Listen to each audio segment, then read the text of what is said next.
State space representation of problems. ஒரு particular ப்ராப்ளமை வந்து என்னென்ன விதமாக சால்வ் பண்ணலாம் அப்படின்றதுக்கான ஒரு ரெப்ரசன்டேஷன் தான் வந்து இந்த ஸ்டேட் ஸ்பேஸ் ரெப்ரசன்டேஷன்னு சொல்கிறது. அதாவது it's a set of all states reachable from initial state அப்படின்னு நம்ம சொல்லலாம். ஸோ நான் இங்கேருந்து ஸ்டார்ட் பண்ணுறேன், எந்தெந்த இதுக்கெல்லாம் என்னால் போக முடியும் அப்படின்றத மென்ஷன் பண்ணுறது தான் வந்து பார்த்திங்கன்னா இந்த state space. So it forms a graph in which the nodes are states and the arcs between the nodes are actions. அப்போ இது ஒரு ஸ்டேட், இது ஒரு ஸ்டேட்னா take it to be x and y. இதுக்கு நடுவில் நான் கொடுக்குற இந்த ஆர்க்ஸ், அதாவது டேட்டா ஸ்ட்ரக்சர் அல்காரிதத்தில் இது எட்ஜஸ்ன்னு சொல்லுவோம். இந்த ஆர்க்ஸை வந்து அவங்க ஆக்ஷன்னு சொல்கிறாங்க. இதை நான் எப்படி சொல்லலாம்னா மூவ் ரைட், எனக்கு இது ரைட் சைட், ஸோ இது மூவ் ரைட். அப்போ இங்கேருந்து நான் வந்துட்டு இங்கே ஒரு இசட்டுக்கு வரேன்னா go down. So these are my actions. In the state space, a path is a sequence of states connected by a sequence of actions. ஒரு கிராஃப்ல எதை நீங்கள் பார்த்துன்னு சொல்லுவீங்களோ அதே தான் இங்கேயும் மீன் பண்ணுறாங்க. The solution of a problem is part of the graph formed by the state space. So state ஸ்பேஸ்ன்றது எப்படி நீங்கள் எடுத்துக்கலாம்னா, இங்கேருந்து உங்களுக்கு 4 பாசிபிலிட்டி இருக்கும். இங்கேருந்து ஒரு 2, இங்கேருந்து ஒரு 2, இங்கேருந்து ஒரு 2, இங்கேருந்து ஒரு 2. இப்போதைக்கு நம்ம இது வரைக்கும் ஒரு ஸ்டேட் ஸ்பேஸாக வச்சுப்போம். இதில் சொல்யூஷன்ன்றது ஆக்சுவலி பார்த்தீங்கன்னா இங்கே இருந்ததுன்னு வச்சுக்கோங்களேன். உங்களுக்கு நீங்கள் இது வரைக்கும் வந்தாலே போதும். ஃபஸ்ட்டு நீங்கள் இங்கே வருவீங்க, அப்புறம் இங்கே சர்ச் பண்ணுவீங்க. இப்போ 2-4 சேர்த்து பிரெத் ஃபர்ஸ்ட்ன்றதுனால இதை 4 சர்ச் பண்ணிட்டீங்கன்னா கூட அடுத்து இதில் 3வது லெவலில் நீங்கள் நிறுத்திக்கலாம். இந்த பர்டிகுலர் பார்ட்டை நீங்கள் ட்ராவர்ஸ் பண்ணவே தேவையில்லை. இதே நீங்கள் டெப்த் ஃபர்ஸ்ட் வழியாக வந்தீங்கன்னா இந்த part will be more then enough.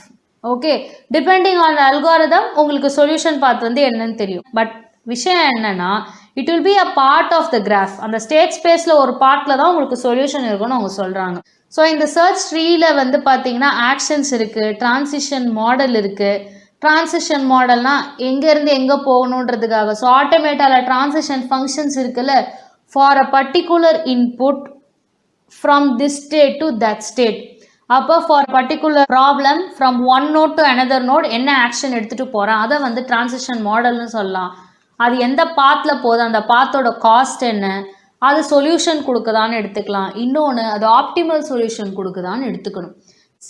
ஒரு பொருளை வந்து நான் 50 ரூபாய்க்கும் வாங்கலாம், 100 ரூபாய்க்கும் வாங்கலாம். ஓகே, இமேஜின் த பொருள் இஸ் குவாலிட்டியான பொருள் தான், எதுவுமே குறை சொல்ல முடியல, எல்லாமே பர்ஃபெக்டாக இருக்குது. ஆனால் அந்த பொருளை 50 ரூபாயில் என்னால் வாங்க முடியுன்றப்ப நான் ஏன் அதுக்கு 100 ரூபா ஸ்பெண்ட் பண்ணணும்? அதுதான் வந்து ஆப்டிமல் சொல்யூஷன் பார்ட். என்னால் அந்த பொருளை அதே குவாலிட்டியில் அதே ஒரு விஷயம் கூட, ஒரு ப்ராப்பர்ட்டி கூட மாறாமல் என்னால் வாங்க முடியும். ஆனால் நான் 100 ரூபாய்க்கு பதில் 50 ரூபாயில் வாங்க முடியும்னா அது ஆப்டிமல் சொல்யூஷன். ஸோ சொல்யூஷன் இருக்கான சில ப்ராப்ளத்துக்கு பார்த்தீங்கன்னா சொல்யூஷன் கிடைக்கிறது அபூர்வமாக இருக்கும். அந்த மாதிரி இதில் சொல்யூஷன் கிடைச்சதுன்னா சந்தோஷம். ஆப்டிமல் சொல்யூஷன் கிடைக்கக்கூடிய இடத்துல வந்து சொல்யூஷன் கிடைச்சி அது ஆப்டிமலாக என்னன்றதோ அது பார்த்துக்கலாம். இந்த மாதிரி சர்ச் பண்ணுற இந்த அல்காரிதம்லாம் பார்த்தீங்கன்னா ஒரு 3 ப்ராப்பர்ட்டி இருக்கும். ஃபஸ்ட்டு வந்து கம்ப்ளீட்னஸ், அடுத்து ஆப்டிமாலிட்டி, அடுத்து காம்ப்ளெக்சிட்டி. இந்த கம்ப்ளீட்னஸ்ன்றது அந்த பர்டிகுலர் சர்ச் முடியுமா முடியாதா. ஆப்டிமாலிட்டின்றது எப்போ வரும்னா எடுத்துகிட்டு வந்து விடுற சொல்யூஷன் வந்து ஆப்டிமலா அப்படின்னு செக் பண்ணுறப்போ ஆப்டிமாலிட்டி உள்ளே வரும். டைம் அண்ட் ஸ்பேஸ் காம்ப்ளெக்சிட்டின்றது இந்த சொல்யூஷனுக்கு நான் அரைவாக என்னோட டைம் என்ன, என்னோட ஸ்பேஸ் என்ன, அதுக்காக நான் யூஸ் பண்ண ஸ்டோரேஜ் ஸ்பேஸ் என்னன்றதை கேல்குலேட் பண்ணுறது தான் டைம் அண்ட் ஸ்பேஸ் காம்ப்ளெக்சிட்டி. அடுத்து நமக்கு வரப்போகிற சப் டாபிக் என்னன்னா ஹியூரிஸ்டிக் சர்ச் டெக்னிக்ஸ். ஒரு ஹியூரிஸ்டிக் கெப்பாசிட்டி இல்லை ஒரு காஸ்ட் பேஸ் பண்ணி இல்லை ஏதாவது ஒரு ஃபங்க்ஷன் பேஸ் பண்ணி இட்டரேட்டிவாக, அதாவது திருப்பி திருப்பி திருப்பி நீங்கள் ஒரு சர்ச் பண்ணிக்கிட்டே இருந்தீங்கன்னா அதை தான் வந்து ஹியூரிஸ்டிக் சர்ச்சுன்னு சொல்லுவாங்க. சால்வ் பண்ண முடியாத சில விஷயங்களை ஹியூரிஸ்டிக் வழியாக சால்வ் பண்ண ட்ரை பண்ணலாம். ஏன்னா அது வந்து ஒரு சொல்யூஷன் இருக்கான்றது நோக்கி தான் போகுமே தவிர நான் சூஸ் பண்ணுற சொல்யூஷன் த பெஸ்ட்டாக இல்லையான்லாம் அது பார்க்காது. ஹியூரிஸ்டிக் சர்ச் டெக்னிக்ஸ் எப்படின்னா, சாவியே இல்லாத இல்லை சாவி தொலைச்ச ஒரு பூட்டை ஒரு தேர்ட் பர்சனை விட்டு திறக்க சொல்கிறதா இருந்தால் அதனால் என்னென்ன டேமேஜஸ் வருமோ அதை நம்ம ஏற்றுக்கணும்னு அர்த்தம். ஓகே, இதில் நமக்கு ஆக்சுவலி இந்த சர்ச்சில் பார்த்தீங்கன்னா 2 விதமான சர்ச் இருக்குது, இன்ஃபார்ம் சர்ச் அண்ட் அன்இன்ஃபார்ம் சர்ச்சுன்னு சொல்லி. இதில் நீங்கள் இன்ஃபார்ம் சர்ச்சு கீழே பார்க்குறது எல்லாமே மோஸ்ட்லி பார்த்தீங்கன்னா ஹியூரிஸ்டிக் டெக்னிக்ஸ் யூஸ் பண்ணி சர்ச் பண்ணுறது. We will also discuss few uninformed search techniques. ஏன்னா இதை பற்றி questions நிறைய இருந்துச்சு. ஸோ இதை டிஸ்கஸ் பண்ணுறது உங்களுக்கு கண்டிப்பாக யூஸாக இருக்குன்றனால நான் கண்டிப்பாக இதை டிஸ்கஸ் பண்ணுறேன். நம்ம என்ன சர்ச் பண்ண போகிறோம், எது நம்ம கோல் ஸ்டேட்டு, எங்கேருந்து ஆரம்பிக்கணும், இந்த மாதிரியான டீட்டெயில்ஸ் தெரிஞ்சு ஆரம்பிக்கிறதா வந்து இன்ஃபார்ம்டு சர்ச்னு சொல்கிறது. ஸோ எந்த டீட்டெயிலுமே கொடுக்காம சர்ச் பண்ண சொன்னால் எப்படி முடியும்னா, அன்இன்ஃபார்ம் சர்ச்சில் நிறைய டெக்னிக்ஸ் இருக்குது. இதில் வந்து it will B slow as compared. ஏன்னா இதை பற்றி எதுவுமே டீட்டெயில் இல்லாமல் ஸ்டார்ட் பண்ணுது. It may R may not complete. ஏன்னா இதுதான் என்னோட சொல்யூஷன் உங்களுக்கு தெரிஞ்சிடுச்சு. ஸோ அந்த சொல்யூஷன் கரைவாகலைன்னா இட் கேனாட் பி கம்ப்ளீட்னு அர்த்தம்.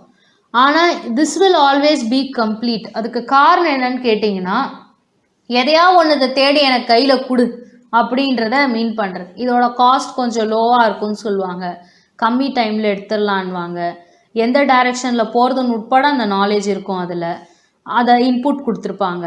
It is less lengthy in implementation. அதே போல் எவ்வளோ காம்ப்ளெக்ஸான ப்ராப்ளமாக இருந்தாலும் இதால் சால்வ் பண்ண முடியும். இன்ஃபார்ம் சர்ச்சில் வந்து ஃபஸ்ட்டு நம்ம பார்த்தீங்கன்னா பெஸ்ட் ஃபர்ஸ்ட் சர்ச், அதாவது இதை க்ரீடி அப்ரோச்னு சொல்லுவாங்க. இதில் பார்த்தீங்கன்னா அந்த மொமெண்ட் அதுக்கு எது பெஸ்ட்டுன்னு தோணுதோ அதை செலக்ட் பண்ணி ட்ரவர்ஸ் பண்ணும். It is a combination of DFS and BFS algorithm. And இது எந்த சைடு போகணுன்றதை டிசைட் பண்ணக்கூடிய ஒரு விஷயந்தான் வந்து இந்த ஹியூரிஸ்டிக் ஃபங்க்ஷன். ஸோ இது வந்து என்ன ஃபங்க்ஷன், ஏது, இது எப்படி போகிறது, இதெல்லாம் எவ்வளோ டீட்டெயில்டாக வரும்னு உங்களுக்கே ஆப்வியஸாக தெரியும். ஸோ இதுக்குள்ளே நான் போல ஒரு சர்ச் என்ன பண்ணுதுன்ற வரைக்கும் நான் சொல்லிடுறேன். அடுத்து ஏ ஸ்டார் சர்ச்.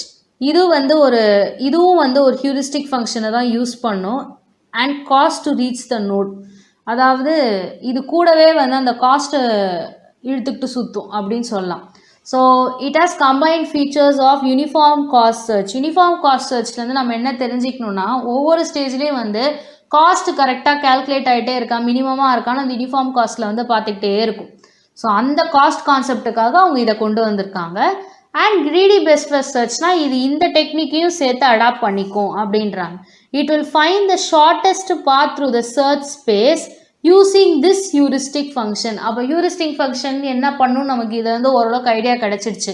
ஒவ்வொரு டைமும் அந்த பாத்தை கேல்குலேட் பண்ணிக்கிட்டே இருக்கும். எது வந்து முன்னை விட இன்னொரு காஸ்ட் கம்மியாக இருக்குது, அப்போ 4 பிரான்ச் போகுதுன்னா இது 4த்துல எது காஸ்ட் கம்மியாக இருக்குது அப்படின்னு பார்த்துட்டு அது அந்த ஹியூரிஸ்டிக் ஃபங்க்ஷனை வச்சு கேல்குலேட் பண்ணி காஸ்ட்டை கண்டுபிடிச்சி அதை எடுத்துகிட்டு போகுது. It will expand less search tree and provides optimal result fast. அப்போ ஒரு பக்கம் போனால் அது அதிகம் தெரிஞ்சிருச்சுன்னா அந்த பக்கம் பிரான்ச்சை வந்து நான் ட்ரவர்ஸ் பண்ணணும்னு அவசியமே இல்லைல்ல. ஸோ அந்த விஷயத்தில் it will expand less search tree அப்படின்னு அவங்க சொல்லியிருக்காங்க.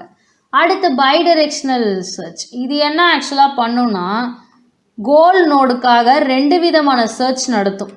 ஒன்று பார்த்தீங்கன்னா ஃபார்வர்ட் சர்ச், அது இனிஷியல் ஸ்டேட்லேருந்து ஸ்டார்ட் ஆகும். இன்னொன்று பேக்வர்ட் சர்ச், கோல் நோட்லேருந்து ஸ்டார்ட் ஆகும். It will run 2 simultaneous searches, அதாவது ஒரே டைமில் தான் நடத்தும். ஒரே ஒரு சிங்கிள் கிராஃபை 2 கிராஃபாக எடுத்துக்கும். இமேஜின் இது ஒரு கிராஃப்னு வச்சுக்கோங்களேன்.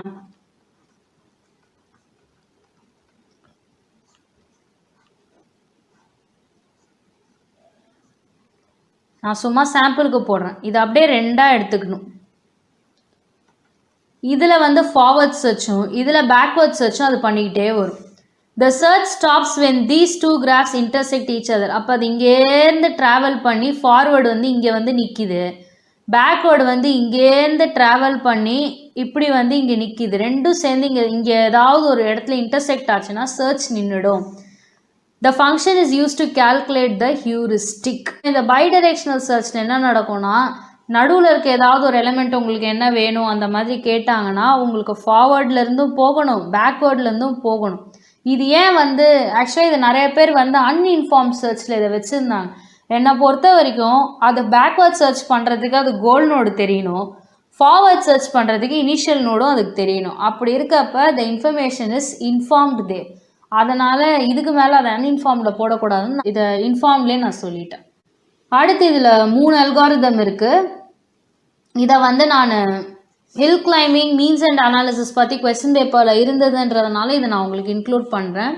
It is a variant of generate and test. Generate and டெஸ்ட்டுன்னு ஒரு மெத்தட் இருக்குது. அந்த அல்காரிதமில் என்னென்னா, ஒவ்வொரு ஆக்ஷன் அவங்க செய்ய ஃபீட்பேக் வந்துக்கிட்டே இருக்கும். ஹில் கிளைம்பிங்கில் எந்த டைரெக்ஷன் நீங்கள் போனாலும் ஒவ்வொரு டைரெக்ஷனுக்கும் உங்களுக்கு ஃபீட்பேக் இருக்கும். நீங்கள் இந்த டைரெக்ஷன் போகிறப்ப வந்து இந்த சைடு வந்து உங்களுக்கு வழி இல்லைனா வந்து இந்த சைடே போங்க, ஏதாவது ஒரு ஃபீட்பேக் பேஸ் பண்ணி மூவ் ஆகணுன்றதான் அவங்க வேரியண்ட் ஆஃப்னு சொல்லியிருக்காங்க. moves in the direction which optimizes the cost. அப்போ இந்த இடத்துல எந்த டைரெக்ஷன் வேணாலும் நான் போவேன், எனக்கு காஸ்ட் ஆப்டிமைஸ் ஆனால் போதும், நான் அந்த இடத்துல we are getting into greedy approach. does not remember the previous state. இப்போ இங்கேருந்து அங்கே போகிறேன்னு வச்சுக்கோங்களேன், இந்த ஸ்டேட்டை பற்றியான இன்ஃபர்மேஷன் அது வச்சுக்காது. பேக் ட்ராக்கிங்னா போன வழியில் திருப்பி திருப்பி இறங்கணும்னு அவசியம் இல்லை. இங்கேருந்து அது இந்த பக்கம் போகுதுன்னா இங்கேயும் 4 ரூட் இருந்ததுன்னா அது இந்த பக்கம் தான் பேக் ட்ராக் ஆகி வந்து தேடணும்னு அவசியம் இல்லை. இங்கேருந்து எங்கே வேணாலும் அது இறங்கி பேக் ட்ராக் தேடும். ஏன்னா கிரீடி அப்ரோச்ன்றப்ப அந்த மொமெண்ட்டுக்கு எது பெஸ்ட்டோ அதை தான் அது எடுக்க போகுது. பேக் ட்ராக்கிங் இருக்க போகுது இல்லைன்றப்ப ஆட்டோமேட்டிக்காக அது ப்ரீவியஸ் ஸ்டேட்டை ரிமெம்பர் பண்ணிக்காது. இதில் வந்து 3 டைப் சொல்லியிருக்காங்க. Simple hill climbing, steepest hill, stochastic ஹில்லுன்னு. சிம்பிள் ஹில்லில் பார்த்தீங்கன்னா ஒரே ஒரு நெய்பர் நோட் இங்கே இருக்கிறீங்கன்னா இங்கேருந்து இதோட ஒரே ஒரு நெய்பரை மட்டும் எக்ஸாமின் பண்ணிவிட்டு அந்த ரூட் எடுக்கலாமா அப்படின்னு பார்க்கும். ஸ்டீப்பஸ்டில் என்ன பண்ணோன்னா அது பக்கத்தில் இருக்கிற எல்லா நெய்பரையும் நோண்டிட்டு இதில் எது வந்து சொல்யூஷனு கிட்ட இருக்குன்னு தோணுதோ அந்த பார்ட்டை எடுத்துக்கிட்டு போகும். ஸ்டொக்காஸ்டிக் என்ன பண்ணோன்னா அதே 3 நெய்பர் நோடு தான், ஆனால் அதுலேருந்து ஏதாவது ஒன்றுத்த ரேண்டமாக சூஸ் பண்ணி அந்த பக்கம் போய் பார்க்கலாமா அப்படின்னு சொல்லி போகும். அப்புறம் பார்த்துட்டு இங்கே வேலைக்கு ஆகாது அப்படின்னு தெரிஞ்சால் மற்ற 2 ரேண்டம் ரோடில் ஏதாவது ஒன்று சூஸ் பண்ணிக்கும். இது வந்து எக்ஸாமின் பண்ணுறதே பார்த்தீங்கன்னா ஒரு நோடு தான், ஆனால் இது எல்லாத்தையுமே எக்ஸாமின் பண்ணிவிட்டு ஒன்று தான் எடுக்குது. இது எடுக்கிறதே ரேண்டம், அதுலேயும் ஒன்றே ஒன்று எடுத்துகிட்டு போயிட்டே இருக்கும். இதில் வந்து எக்ஸாமின் பண்ணி போகணும்னு அவசியம் கிடையாது. ஓகே, ஸோ அடுத்து கன்ஸ்ட்ரெயின்ட் சாட்டிஸ்ஃபேக்ஷன். இந்த சாட்டிஸ்ஃபேக்ஷன் அல்காரிதத்தில் என்னென்னா ஆட்டோமேட்டிக்காக நமக்கு தெரியும் we have to satisfy a number of constraints or limitation. So solution வந்து எப்படி இருக்கும்னா இந்த கண்டிஷனுக்குள்ளே இருக்கிறதா தான் வந்து சொல்யூஷனாக இருக்கும்.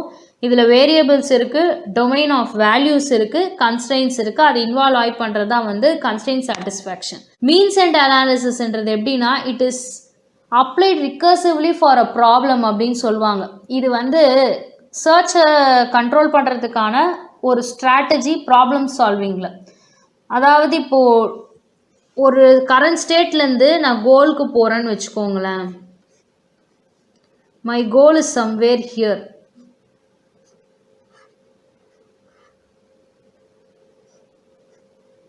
இங்கேருந்து நிறைய பாத்ஸ் இருக்குதுன்னு வைப்போம். ஓகே, இந்த பாத்தில் it will detect the difference between the current state and the goal state. அப்போ இதுதான் என் கோல், இதுதான் என் கரண்ட்னா எந்த கோல்லேருந்து இது வந்து 5 இருக்குதுன்னு வச்சுக்கோங்க. அடுத்து இங்கேருந்து ஒன்று இதே மாதிரியே நிறைய ட்ரவர்ஸ் போடுது, இதுக்கு 4 தான் இருக்குதுன்னு வச்சுக்கோங்க. இந்த இடத்துல ஒன்று வருது, இங்கேருந்து நேராக போனால் 3 தான் வச்சுக்கோங்க கோலுக்கு. அப்போ இந்த டிஃப்ரென்ஸை கால்குலேட் பண்ணும் இங்கேருந்து கோலுக்கு. Now you understand why I have kept this in informed search. ஏன்னா இந்த கோல் எங்கே இருக்குதுன்னு தெரிஞ்சால் மட்டும்தான் நான் கரண்ட் ஸ்டேட்லேருந்து அதோட டிஃப்ரென்ஸை என்னால் கால்குலேட் பண்ண முடியும். இப்போ 5, 4, 3ல் எது கம்மியாக இருக்கும் டிஃப்ரென்ஸ்? 3 கம்மியாக இருக்கும். அப்போ அது இந்த ஸ்டேட்லேருந்து அங்கே போகும். அடுத்த ஸ்டேட்டை அது சூஸ் பண்ணுறதும் அப்படி தான் பண்ணும். இப்போ நான் அடுத்த ஸ்டேட்டை சூஸ் பண்ணுறேன்றப்ப அடுத்த ஸ்டேட்டுக்கும் கோலுக்கும் எது கம்மியான டிஸ்டன்ஸுன்னு பார்க்கும்.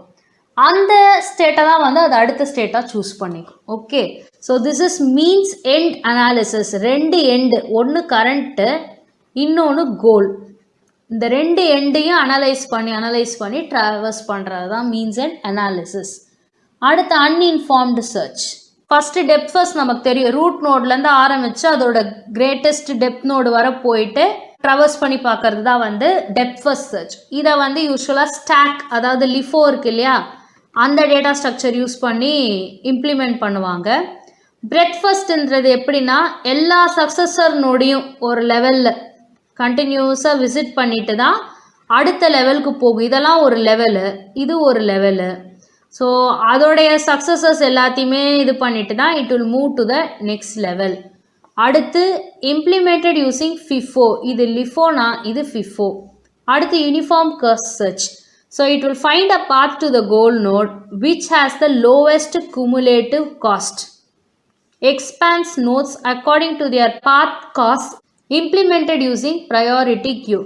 ஸோ இதை நான் இன்க்ளூட் பண்ணதுக்கான மெயின் ரீசன் என்னென்னா DFS is done using stack, this is done using priority queue, this is actually normal queue I think because it is saying FIFO.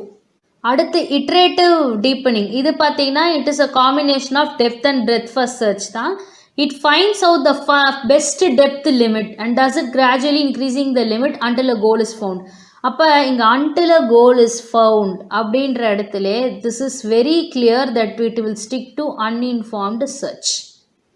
Okay, இதுவும் அதே தான். This will start from root node தான், அதுக்கப்புறம் அது தேடிக்கிட்டே இருக்கும். So இந்த algorithm பற்றி டீட்டெயிலாக பார்க்கணுன்னா கண்டிப்பாக பார்த்துக்கோங்க. ஏன்னா 1 or 2 questions are there from these algorithms. நம்ம அடுத்து பார்க்க போகிறது கேம் பிளேயிங் பற்றி. கேம் பிளேயிங்னா என்ன மாதிரியான விஷயம்னு பார்த்தீங்கன்னா, அதுக்கு ஃபஸ்ட்டு இந்த ஒரு கேம் எடுத்துக்கிட்டிங்கன்னா அந்த கேமில் இதுதான் ரூல், இப்படி தான் போகணும், இதெல்லாம் கண்டிஷன், இந்த கண்டிஷன் சாட்டிஸ்ஃபை ஆனால் நீ வின் பண்ணிட்ட, இந்த மாதிரிலாம் ஆயிடுச்சுன்னா நீ லூஸ் பண்ணிட்ட அப்படின்றது எல்லா இன்ஃபர்மேஷனையும் ப்ரொவைட் பண்ணிடுவாங்க. Games are modelled as a search problem and heuristic evaluation function. So இந்த மாதிரி கேம் ட்ரீயாக தான் வச்சுருப்பாங்க, அது சர்ச் ப்ராப்ளமாக மாற்றிப்பாங்க. எதை நோக்கி சர்ச் பண்ணோன்னா அந்த வின்னிங்கை நோக்கி அது சர்ச் பண்ணிகிட்டு இருக்கும். என்னென்ன டைப்ஸ் ஆஃப் கேம்ஸ் இருக்குன்னு பார்த்தீங்கன்னா, ஃபஸ்ட்டு பர்ஃபெக்ட் இன்ஃபர்மேஷன் கேம்ஸ். இது எப்படின்னா அந்த ஏஜென்ட்டால் கம்ப்ளீட்டாக ஒரே சமயத்தில் அந்த கம்ப்ளீட் போர்டையும் பார்க்க முடியும். எக்ஸாம்பிள், ஒரு செஸ் போர்டு எடுத்துக்கோங்க. அட் அ ஸ்ட்ரெச்சு எல்லா காயின்ஸுமே எங்கெங்கே இருக்குது அப்படின்றத அதால் பார்த்துக்க முடியும். யார் யார் என்னென்ன மூவ்மெண்ட் பண்ணுறாங்க அப்படின்றதையும் அதால் பார்த்துக்க முடியும். இம்பர்ஃபெக்ட் இன்ஃபர்மேஷன்ன்றது எல்லா இன்ஃபர்மேஷனும் அந்த கேம் போர்டில் இருக்காது, என்ன நடக்குதுன்னு கண்டுபிடிக்க முடியாது. டிக்டாக் டோன்னு ஒரு கேம் இருக்குது. எக்ஸாம்பிள் எல்லாமே இதுதான் சொல்லியிருந்தாங்க. ஸோ இப்போ நான் எக்ஸ் அண்ட் திஸ் ரவுண்டு வச்சுக்கிட்டேன்னு வச்சுக்கோங்களேன். இந்த மாதிரி நான் ஒரு ஃபார்மேஷனுக்கு கொண்டு வந்துட்டாலோ இல்லை இப்படி கொண்டு வந்துட்டாலோ, ஒன்று இப்படி இல்லை இப்படி இல்லைனா இப்படி கொண்டு வந்துட்டாலோ it means it's a winning game. அதே போல் இந்த எக்ஸுக்கு பதில் இந்த ஓ இந்த மாதிரி ஃபில் பண்ணாலும் இட்ஸ் அ வின்னிங் கேம். ஆனால் இதே கேமில் நம்ம எப்படி விளையாடுவோம்னு கேட்டிங்கன்னா, இப்போ நான் எக்ஸுன்னு ஃபில் பண்ணோன்னே இவங்க என்ன பண்ணுவாங்க, இந்த இடத்த பிளாக் பண்ணுவாங்க. நம்ம உடனே வந்து இங்கே ஃபில் பண்ணோன்னா இந்த இடத்த பிளாக் பண்ணுவாங்க. இப்போ நாம் அடுத்த மூவ் எங்கே விளாட்ணுன்னா இதை பிளாக் பண்ணணும். நம்ம இதை பிளாக் பண்ணால் வேறு எங்கேயோ போய் பண்ணோன்னா அவங்க இந்த இடத்த போட்டு கேமை முடிச்சிடுவாங்க. ஸோ இந்த மாதிரி the agent does not have all information அப்படின்னா யார் அடுத்து எங்கே பிளேஸ் பண்ணுவாங்கன்னே நமக்கு தெரியாது. Not aware with what's going on, இது எப்போ எங்கே யார் எதை வைப்பாங்கன்னு நமக்கு தெரியாது. செஸ்ஸில் பார்த்தீங்கன்னா அந்த போர்டு இருந்துச்சுன்னு வச்சுக்கோங்களேன், இங்கே 2 ரோ இருக்கும், இங்கே 2 ரோ இருக்கும். ஓகே, நமக்கு என்ன தெரியும்னா இங்கே ஒரு பாண்ட் இருந்ததுன்னா இது இங்கேருந்து ஒரு ஸ்டெப்பு தான், இந்த வழியில் வர்றதுக்கு மட்டும்தான் இதுக்கு வாய்ப்பு இருக்குது. ஒன்று வந்து பார்த்தீங்கன்னா டயகனலாக ட்ராவல் பண்ணும். ஸோ ஓரளவுக்கு உங்களுக்கு இந்த காயின் இப்படி தான் ட்ராவல் ஆகுன்றது வந்து உங்களுக்கு ஐடென்டிஃபை பண்ண முடியும்ல. ஓரளவுக்கு இந்த வழியிலலாம் அது வரத்துக்கு வாய்ப்பு இருக்குன்றப்ப இந்த சைட்லேருந்து நமக்கு என்ன ப்ளே கொடுக்கணும் அப்படின்றது ஒன்று தெரியும்ல. ஸோ இதை வந்து பர்ஃபெக்ட் இன்ஃபர்மேஷன்னு சொல்கிறாங்க. இந்த டிக்டாக்டோ வந்து இம்பர்ஃபெக்ட் இன்ஃபர்மேஷன் சொல்லுவாங்க. அதே விஷயத்தை டிட்டர்மினிஸ்டிக் நான் டிட்டர்மினிஸ்டிக்னு பிரிக்கிறாங்க. It will follow a strict pattern and set of rules for the game. There is no randomness. இப்போ ஒரு பர்டிகுலர் எலிஃபெண்ட் இப்படி தான் ட்ராவல் பண்ணோன்னா ஒன்று அது இப்படி ட்ராவல் பண்ணணும், இங்கே வந்துருச்சுன்னா இந்த பக்கம் ட்ராவல் பண்ணலாம், இல்லை இந்த பக்கம் ட்ராவல் பண்ணலாம். ஏதாவது ஒரு பக்கம் தான் it can travel for a single move. So elephant can have 2 moments, right, vertically or horizontally எப்படி வேணாலும் சொல்லுவாங்க. ஆனால் ஸ்ட்ரெயிட் லைனில் தான் போயிட்டு வரணும். அப்போ இந்த ஸ்ட்ரெயிட் லைன்ன்றது வந்து நம்ம என்ன சொல்லலாம்னா it's a set of rule and it does not indicate randomness. So ஒன்றுத்துக்கும் ஒரு ரூல் இருக்குது. அதே டிக்டாக்டோவில் பார்த்தீங்கன்னா நான் ஆர்டராக தான் போடணும்னு அவசியமே கிடையாது, நான் எந்த ஆர்டரில் வேணாலும் போடலாம். அப்போ it has various unpredictable events and has factor of chance or luck. These are random and each action response is not fixed and such games are called stochastic games. Okay, இந்த கேம் பிளேயிங்கில் பார்த்தீங்கன்னா நம்ம 2 விஷயம் use பண்ணுறோம். ஒன்று வந்து மின்மேக்ஸ் use பண்ணுறோம், இன்னொன்று ஆல்ஃபா பீட்டா ப்ரூனிங்னு ஒரு விஷயம் யூஸ் பண்ணுறோம். மின்மேக்ஸ் என்ன பண்ணணும்னு பார்த்தீங்கன்னா ஒரு 2 player கேமில் அதை ஈஸியாக யூஸ் பண்ணுவாங்க. It is a recursive or a backtracking algorithm used in decision making and game theory. It provides an optimal move for the player assuming that the opponent is playing optimally. அதாவது எதிரியை வந்து ரொம்ப தப்பாக எடை போடாமல் under estimate பண்ணாமல் எதிர்க்க விளையாடுறவங்கள கரெக்டாக எஸ்டிமேட் பண்ணி விளையாடுறாங்கன்னு எடுத்துக்கிட்டு பண்ணுறது. uses recursion to search through the game tree. So game tree வந்து மின்மேக்ஸ்ன்றப்பே உங்களுக்கு தெரியும், This will be a set of minimum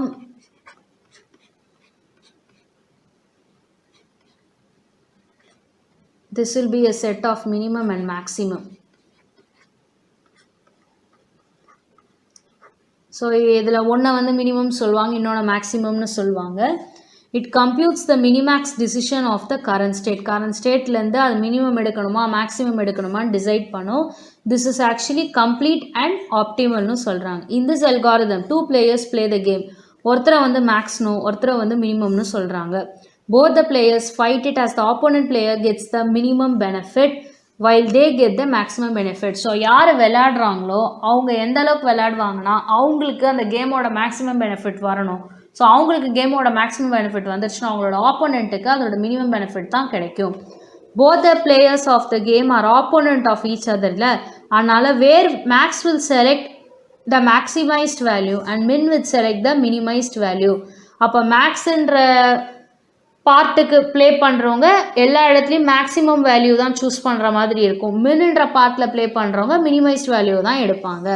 The min-max algorithm will perform a depth-first search algorithm for the exploration of the complete game tree.